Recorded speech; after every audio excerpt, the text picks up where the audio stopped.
Hello and welcome to Rajya Sabha Television. You're watching The Big Picture with me, Frank Razam Pereira. In a mega deal in India's e-commerce space, global retail giant Walmart Inc.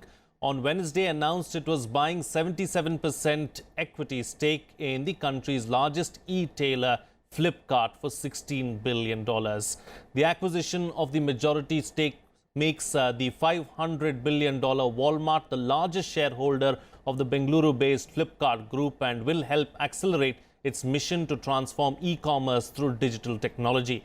As part of the agreement, 33% of the equity will be with Flipkart co-founder Binny Bansal and institutional investors. The record deal will also give Walmart an opportunity to partner with the local leader in a growing market, as the e-tailer's leadership team will be supported by investment and technology partners. In an investors' call later, Walmart chief executive Doug McMillon said India was a priority market for the retail behemoth, as the country was the largest and fastest growing economy. On this edition of The Big Picture, we will take a closer look at the Flipkart-Walmart mega deal. Joining me on the program today are Ajay Dua, former Secretary, Ministry of Commerce and Industry; Nitin Desai, former Chief Economic Advisor to the Government of India; Piyush Singh, Advocate of the Supreme Court; and Deepak Sharma, National Spokesperson, Swadeshi Jagran Manch. Thank you to all my guests for joining me on this edition of The Big Picture. Mr. Dua, I'd like to begin with you. Let's first put the size of the deal in a relative term. A huge deal, probably the largest M&A transaction which India has seen in terms of valuation of enterprise valuation and the extent of equity which is changing hands, roughly estimated at $16 billion, and the enterprise value of Flipkart's enterprise value being put at $20 billion. So certainly more larger than the recent Rosneft SR deal, which was about $12 billion, and the Max Hutchinson. But in technicality, could we call the Vodafone Idea deal the biggest one? I'm not sure for exactly the reason which applies to this particular deal as well. The transaction is taking place between foreign investors. Their area of operation in the case of Max Hutchinson and Vodafone was India.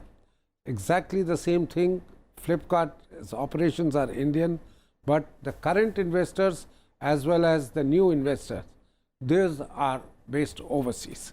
We have some of the investors, I would call them minority investors, including the promoters, Indian, but all others are foreign based. So it's not going to result in FDI, fresh FDI inflow into India, the way it's being made out, because the FDI has already come in the past when the equity was acquired. Right now, it's only changing hands.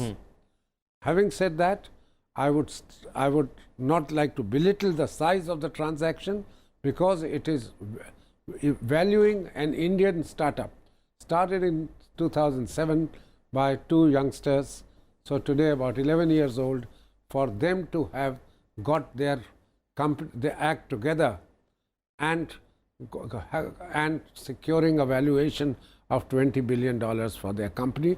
So it is certainly one of the, I would say, a significant transaction for a startup to reach that level, and secondly also for changing hands amongst the investors, even if it's to the extent of $15 billion or $16 billion, which 77% of equity which will move to Walmart is evaluated at. Right. Mr. Desai, as far as the deal itself is concerned, what's good about it and what's not? Well, first I would say that people are getting overexcited. This isn't money coming into India. This is money changing hands between investors in Singapore. Second, Flipkart, let's be clear, is a Singapore registered company. So it's Bangalore based, but yes, they operate in India. Amazon operates in India. Tomorrow, suppose Walmart had bought Amazon, would you have jumped up and down here?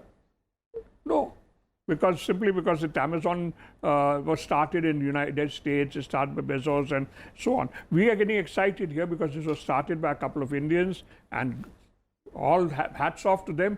They've succeeded wonderfully in getting a lot of value over these 10 years. So I would say don't get overexcited by this. I think the important thing to remember is more a broader issue. The broader issue is that of the internationalization of e-commerce. And what does this mean for our economy? Well, I think the important thing to remember is that internationalization of e-commerce also means internationalization of supply chains. The stuff which is being sold through these things is not necessarily going to come from India. Yeah. These people are coming to India because they want the market, not necessarily because they want to procure Indian goods. And I think this dimension should be kept in mind. Digitization is a good idea. E-commerce is a good idea. Anything which improves it is a good idea. Walmart's promise that they'll do this and that for improving digital marketing is all very good. But don't get overexcited.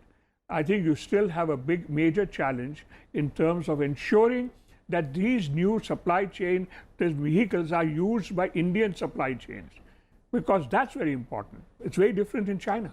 Right. As somebody told us, Walmart went to China not for they can't operate in China. They can't sell in China. But they're the biggest buyer of Chinese goods in China.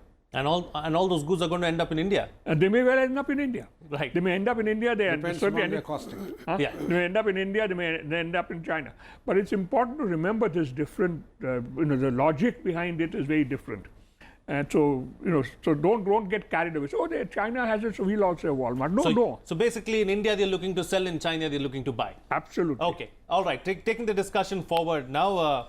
Deepak Sharma, national spokesperson of the Swadeshi Jagran Manch, is also here with us. Deepak Sharma, as far as this particular deal is concerned, you have been vehemently opposed to the deal itself and have protested against it as well. What are your reasons? जैसे मेरे से पहले के साथियों ने कहा, दुआ जी ने कहा कि एक स्टार्टअप इतना बड़ा हो गया, इसको स्वदेशी जागरण मंच दूसरे तरीके से देखता है। प्रधानमंत्री जी का जो सपना है मेक इन इंडिया का, तो ये जो डील हुई है ये उस मेक इन इंडिया के सपने को उसके अनुसार नहीं है। दूसरे साथी ने कहा कि इशू बड़ा है, हमारे देश में ई कॉमर्स अर्थव्यवस्था तेजी से बढ़ रही है, तो मार्केट बड़ा तेजी से बढ़ रहा है। लेकिन हमें ये ध्यान रखना होगा कि हमारे देश में जो छोटे व्यापारी हैं, जिनको इस सारे व्यापार से बड़ा रोजगार मिलता है, उनका क्या होगा? वो लघु उद्यमी वो कहाँ जाएंगे जिनसे ये माल खरीदा जाता है इस बाजार के लिए? वॉलमार्ट का आप इतिहास देखें तो वो सातवां सबसे बड़ा देशों के बाद देखें तो सातवां कंपनी के नाते देखें तो चीन का सबसे बड़ा इंपोर्टर है। इस डील से रोजगार मिलेगा चीन को, मुनाफा मिलेगा अमेरिका को, भारत को क्या मिलेगा? साथ में एक बात मैं जोड़ना चाहूँगा, भारत अभी ई कॉमर्स के लिए तैयार है क्या? हमने WTO की मीटिंग में ई कॉमर्स पे एक रणनीतिक तौर से चर्चा पे हम चुप रहे, बचे। इसलिए क्योंकि हमने अपने आंतरिक कानून ई कॉमर्स के लिए बनाने हैं, तैयार करने हैं। 24 अप्रैल को वाणिज्य मंत्रालय ने एक टास्क फोर्स बनाई ई कॉमर्स पे नियम बनाने के लिए। वो टास्क फोर्स 5 महीने में थिंक टैंक को रिपोर्ट देगी। 6 महीने में वो थिंक टैंक ई कॉमर्स पे रूल्स बनाएगा, डाटा प्रोटेक्शन का क्या हो, टैक्सेशन का क्या हो और बाकी इश्यूज पे क्या हो। उसकी बैठक में जो संगठन आवाज उठा रहे हैं कि हमारे हितों को वॉलमार्ट जैसी कंपनियों से बचाना जरूरी है, हम फ्री ट्रेड का विरोध नहीं करते, लेकिन नॉन लेवल प्लेइंग फील्ड का जो ट्रेड होता है, जिस तरीके से ये मेल प्रैक्टिसेस करते हैं, जिस तरीके से ये रिटेल एफडीआई में प्रतिबंध होने के कारण ई कॉमर्स के रास्ते से एफडीआई में घुसना चाहते हैं, तो उस नाते से जो संगठन लड़ रहे हैं, जिनका एनालिसिस है, जिन्होंने सरकार के प्रतिनिधियों को बताया है, जिनकी अगुवाई में मुद्रा योजना लॉन्च हुई, जिनकी अगुवाई में देश भर के व्यापारियों को ई लाला के माध्यम से टेक्नोलॉजी इस्तेमाल करते हुए ट्रेड अपडेट करने का काम किया, ऐसे confederation of all India traders को उस बैठक में बुलाया नहीं जाता। तो जो लोग भारत में ई कॉमर्स के लिए रूल्स बना रहे हैं, उसमें कौन लोग हैं? ओके। और इतना सब होने के बाद भी एक ऐसी कंपनी जिसको मालूम नहीं है जिस देश में वो 1 लाख करोड़ रुपया इन्वेस्ट कर रही है, उसके ई कॉमर्स रूल्स क्या होंगे? जी, okay. So you have a problem as far as the e-commerce rules itself are concerned, and the fact that the traders are not being involved in the rule-making process itself. let me bring in Piyush Singh into the picture now. As far as the deal itself is concerned, Piyush, is it open to legal scrutiny, and what kind of problems do you see arising going forward? I think absolutely open to legal scrutiny. From the day we have heard that the Walmart and Flipkart deal is going to take place, there have been reports that the income tax authorities are having a very close look at it. There are also reports yesterday that the income tax department have served notice on the Walmart and to the Flipkart to know more about the deal transaction. There are two important aspects. One is Flipkart India, of which few shares would be acquired by, or equity would be acquired by Walmart, and Flipkart Singapore entity. Now there were questions, what about the transaction happening qua the Flipkart Singapore entity? Means Walmart acquiring shares of the Flipkart Singapore entity. It will be taxable? Will the gains be taxable? I think the government has been, or the income tax authorities, the government has been quite ready for it. They do not want another Vodafone 2 tax litigation to happen. We have got general anti-avoidance rules in place. We have enough amendments to the income tax law so that such anti-avoidance rules or such anti-avoidance tactics could be played up with. So what happens in case of Flipkart Singapore equity is taken over by another foreign entity, for which we have a provision in law that any foreign country or the value of the share of any foreign country will be deemed to be substantially derived from India in case that foreign company has 50% or more of Indian assets than the worldwide assets, which is what with the Flipkart Singapore entity. So because the value of the shares are being derived from India, so all capital gains in such cases will be deemed to be taxable as per Indian laws, even if the equity is exchanging hand between non-residents. So even if it is a foreign investor who is selling it to Walmart in this case, it will be absolutely open to legal scrutiny and taxation in this case. Sure. So, Mr. Dua, troubles around the corner, do you think? No.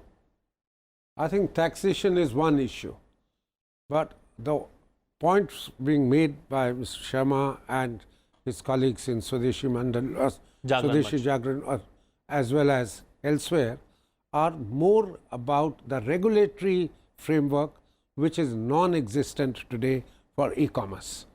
The FDI framework, the legal framework for as of now, is not in position for e-commerce.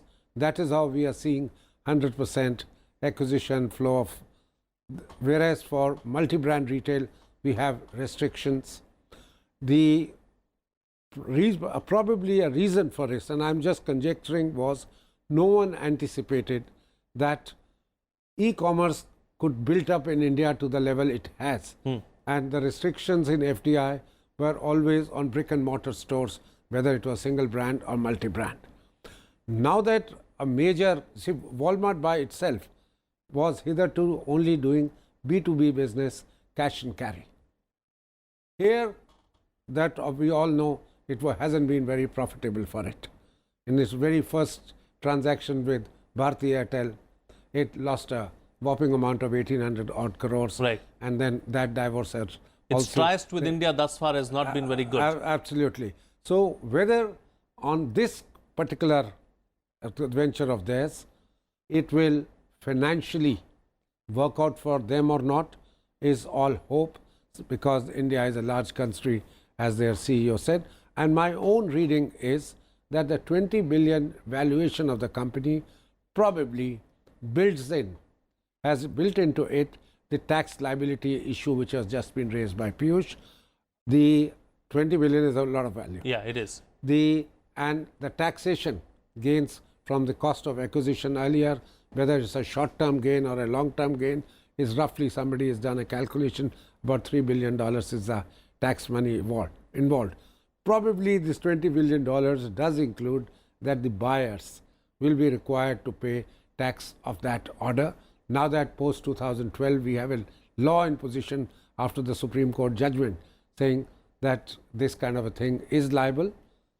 One reason that it was taking time was because a particular large investor, SoftBank, was toying, the Japanese SoftBank was toying with the idea whether to wait for the 3 years to be over so that the benefit of long-term lower taxation comes available to it.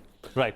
Having said that, let me just say that today I do not think it is going to be allowed without a legal challenge, apart from the taxation issues, even if they are settled, because this is to a large extent going against what was envisaged for multi-brand retail earlier.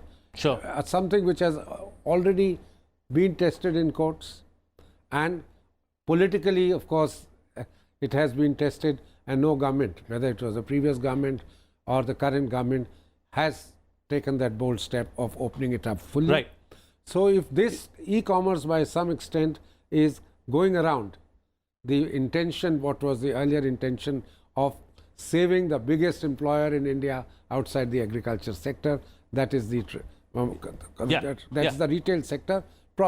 I would apprehend that this matter would certainly see considerable legal challenges. Sure. Yes, Mr. Desai, you can add to that, and also a question No, is... well, I frankly will not be able to comment on whether will we challenge the regulatory dimension, etc. But whether the seller. but my question really is, what does the deal say about the e-commerce market in India? What the deal says is Walmart and Amazon are having a global battle. This is not. Is that what it is? This is what it is. And it's going to be fought on the Indian just stage. about India. Walmart and Amazon are having a global battle. This is one of the battlefields in which they intend to slug it out. Good for us. Let them slug it out. Now, I think the regulatory points which have been raised, that e-commerce provides a hidden window for bypassing policies which have already been announced, is, I think, possibly a sound one. Courts will decide the tax dimension. Let me mention one dimension. As I said, to me, the key issue is the extent to which this actually stimulates the rest of the economy, particularly production and so on. So I appreciate Sharma ji's point that हमारे लिए क्या फायदा होगा इससे, वो सही बात है what he has said, you see, we must also ask ourselves what can we do. But इतना मैं कहना चाहता हूँ स्वदेशी जागरण मंच को कि जो आने वाली दुनिया है उससे आप मत लड़िए. आने वाली दुनिया के साथ हम क्या कर सकते हैं, हमारा विकास बढ़ाने के लिए वो हमें देखना चाहिए. Let us see. I think that's a very valid point, and that's something that I want to take up with him. Maybe there's a lesson there. What can we do because this world is going to come.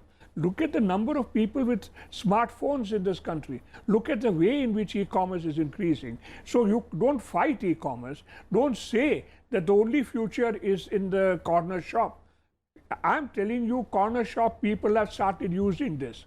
But today, e-commerce actually gives the small producer more options for selling than the old system did.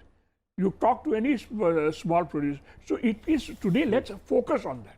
Let's focus on how this can really help in generating production and employment, particularly in the small sector, particularly in smaller places, particularly in tier 2, tier 3, tier 4 towns. It can be done. Right. So let's not fight the future. Okay. Let's work with the future. Let's not fight the future. Let's work with the future. That's very good advice, I think, coming from Mr. Desai. Yes, Mr. Dua, you wanted to add something? While I go along with what's being expected, that the e-commerce market will be 4x the current level, my reading is that at the same time, the brick and mortar retail business will probably be more than 4x. As soon as the rural areas of the country start doing well, agriculture starts doing well, there would be, people are not going to immediately go in just because they have a smartphone, immediately go in for e-commerce business and give up the traditional stores, because the infrastructure for delivery, infrastructure for e-commerce is at a very primitive stage. What is going to be required for e-commerce infrastructure is far more than what's just required to make a call. Right. Whether it is the infrastructure of delivery, roads, transportation system, whether it's the broadband, whether it's the payment systems, and all these kind of things are going to take time. So you need big wigs like Amazon and Walmart, is what No, you're saying. but we need people who have deep pockets or we are willing to incur a loss. Today, Walmart is incurring losses here. Amazon is incurring losses merely because they have deep pockets. They are coming in the expectation that In the the long market run, they're will looking at grow. the bigger picture, But yeah. I am not sure whether immediately the market is going to be growing the way some of these people are expecting it. Sure. Deepak Sharma, is there a lesson to be learned from the e-commerce business as far as the traders are concerned, as far as the brick and mortar shops are concerned? देखिए, इसमें जो एक perception है कि corner shop या हम e commerce का समर्थन करते हैं, हम आधुनिक भारत चाहते हैं, लेकिन ई कॉमर्स के नियम भारत तय करेगा, भारत के व्यापारी तय करेंगे, भारत के वाणिज्य मंत्रालय के अफसर तय करेंगे। विदेशी हमारे नियम तय करें, हम इसका विरोध करते हैं, क्योंकि ऐसा करने से फिर क्या होता है, हमारा अच्छा स्टार्टअप वॉलमार्ट के जाके शरणागत हो जाता है। फ्लिपकार्ट उसका जीता जागता उदाहरण है। दूसरी बात, हम ये चाहते हैं आधुनिक बने, लेकिन अपनी इंडियन इंडस्ट्री को तैयार होने का एक पर्याप्त समय दिया जाए। शहरी क्षेत्रों में 29 करोड़ स्मार्टफोन कन्वर्ट हो गए, ग्रामीण भारत में 50 करोड़ स्मार्टफोन कन्वर्ट होने हैं। क्या हमने अपने मोबाइल मेकर्स को समय दिया? एकाएक हम विदेशी कंपनियों को बुला लेते हैं। हमने सोलर पैनल पे हम गांव-गांव बिजली ले गए। क्या हमने सोलर इंडस्ट्री को मौका दिया? तो हम ये चाहते हैं हमारी इंडस्ट्री को तैयार होने का फायदा हुआ है। देखिए, 10 लाख करोड़ रुपए का अगर हम सोलर पैनल बाहर से लेते हैं और हम अपनी इंडस्ट्री को तैयार होने का 6 महीने, साल, 2 साल समय देते, तो वो फायदा कई गुना ज्यादा बढ़ता, वो रोजगार में भी रिफ्लेक्ट होता, गांव में भी रोशनी होती, लोगों के घरों में रोजगार की भी रोशनी होती। हमारा सिर्फ इतना कहना है कि बदलती दुनिया से हमें मुकाबला करना होगा, लेकिन अपनी इंडस्ट्री पर भरोसा करें, उसको थोड़ा सा तैयार होने का समय दें, तो निश्चित रूप में हम विश्व का मुकाबला कर पाएंगे। शर्मा जी ने ठीक कहा, शर्मा जी ने ठीक कहा है कि हाँ, इन चीज़ के लिए जो नियम कानून होने चाहिए वो हमें बनाना चाहिए। मैं इतना ही एक चीज़ पे फ़र्क कहना हूँ, ये नियम सिर्फ ट्रेडर्स को नहीं बनाने चाहिए, कारखाने वालों को भी लाओ, आप छोटे प्रोड्यूसर्स को भी लाओ, उनको भी पूछो। All stakeholders need to be involved is what you're suggesting. Okay, right. I'm coming to you, Piyush. Okay, let Piyush have a word and then I'll come to you, Mr. Dua. Yeah. With respect to what Mr. Sharma said कि traders के या हमारे rules and regulation Hindustan के follow होने चाहिए। India में there are enough laws for that. There is IT Act, there is Indian Contract Act. But I would recall what the great Justice Mansfield once said in England. It was in the 18th century. He says that when there is no law with respect to a particular field, with respect to commercialization, he said that law or trader should not follow the law. The law should follow the trader. He said that a time has come when we should look into the usage and custom of a society, and law should be evolved as per that usage and custom. And that is how the equity of principle of equity, justice and good conscience, that where there is no law, we should follow justice, equity and good conscience, looking into the usage and custom. So similarly, here a time has come for the judicial system, and I also for the law, to look into the equity involved here and what usage has been required for looking into such battles, legal battles. Sure. Yes, Mr. Dua. I think we certainly want the benefit of e-commerce to remain or at least be available to Indian producers, be it the farmers, be it the manufacturers here, and the rule setting has to be a combined exercise. I couldn't more agree, not just by traders. So in multi-brand retail, this was attempted. What was said? That there has to be sourcing from India. Earlier it was small and medium enterprises, extent was prescribed, and later on said, because small and medium enterprises may not be able to produce everything, Indian sourcing was made compulsory. That is there, when it is there in brick and mortar stores, I feel that going forward our regulations, whether we like it or not, even in e-commerce, could have certain restrictions, because there is clearly the points apprehended by Mr. Sharma and Mr. Desai that China will become the place of sourcing. We need to get that benefit to ourselves by putting that restriction. Second, you know, that having been said, Mr. Dua, can I just add one more point? Yeah, we need to be competitive as well. No, certainly. The second point is food products, grocery products also, and in single brand retail, there was a considerable debate for a long time whether, if we are allowing foreign developers to come in, foreign investors to come in, whether certain amount either by value or by shelf space should be restricted to agriculture and grocery products, so that the whole backward cold chain, etc. develops. These are some of those issues which are bound to be reconsidered. Now that e-commerce, we are starting to see inflow of funds in e-commerce, and it's not going to go without reconsideration of many of these issues, which we may have to some extent diluted because IKEA was talking about single brand retail concessions and others. In e-commerce, while we can't fight the market, we can't fight the international issues, but we certainly have to look at our self-interest, and I would not be averse if some of these things finally see the light of day. Okay, right. Incidentally, none of every bit of our discussion would have remained relevant even if Flipkart had not been bought by Walmart. Okay. What's the difference? After all, Flipkart also operates in exactly the same way as Amazon does or anybody else does. So the idea that somehow because Walmart has bought it, it's going to make a huge difference.